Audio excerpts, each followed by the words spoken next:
Genesis chapter 44. Now Joseph gave these instructions to the steward of his house. Fill the men's sack with as much food as they can carry, and put each man's silver in the mouth of his sack. Then put my cup, the silver one, in the mouth of the youngest one's sack, along with the silver for his grain.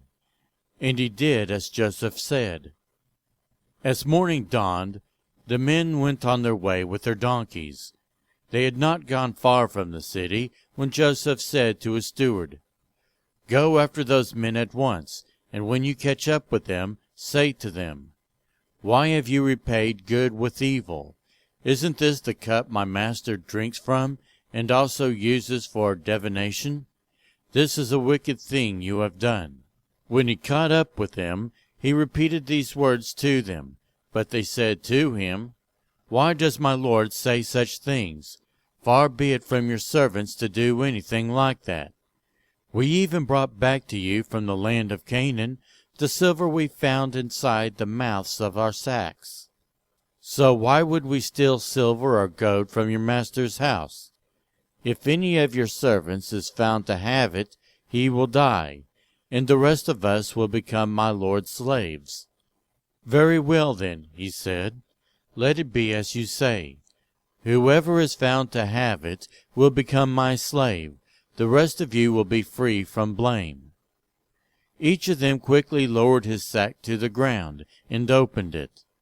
Then the steward proceeded to search, beginning with the oldest and ending with the youngest. And the cup was found in Benjamin's sack. At this they tore their clothes.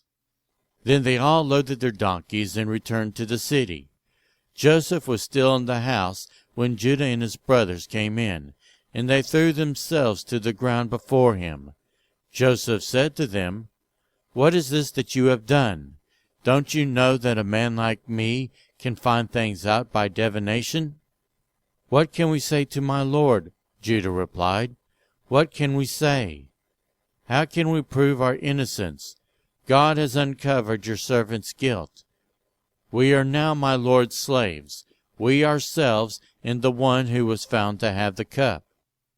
But Joseph said, "Far be it from me to do such a thing. Only the man who was found to have the cup will become my slave. The rest of you, go back to your father in peace." Then Judah went up to him and said, "Pardon your servant, my lord. Let me speak a word to my lord. Do not be angry with your servant, though you are equal to Pharaoh himself. My lord asked his servants, 'Do you have a father or brother?' And we answered, 'We have an aged father, and there is a young son born to him in his old age.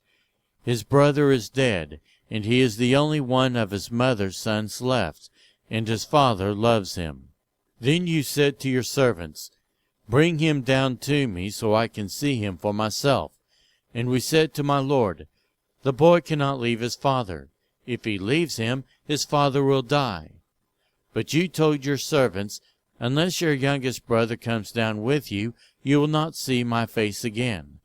When we went back to your servant, my father, we told him what my lord had said. Then our father said, 'Go back and buy a little more food.' But we said, 'We cannot go down. Only if our youngest brother is with us will we go. We cannot see the man's face unless our youngest brother is with us.' Your servant my father said to us, 'You know that my wife bore me 2 sons.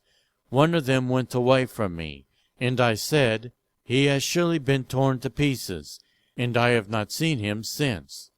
If you take this one from me too, and harm comes to him, you will bring my gray head down to the grave in misery. So now, if the boy is not with us when I go back to your servant my father, and if my father, whose life is closely bound up with the boy's life, sees that the boy isn't there, he will die. Your servants will bring the gray head of our father down to the grave in sorrow.' Your servant guaranteed the boy's safety to my father.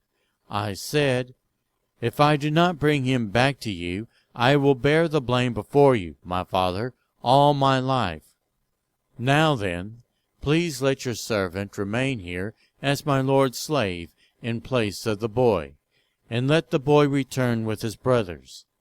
How can I go back to my father if the boy is not with me? No, do not let me see the misery that will come on my father."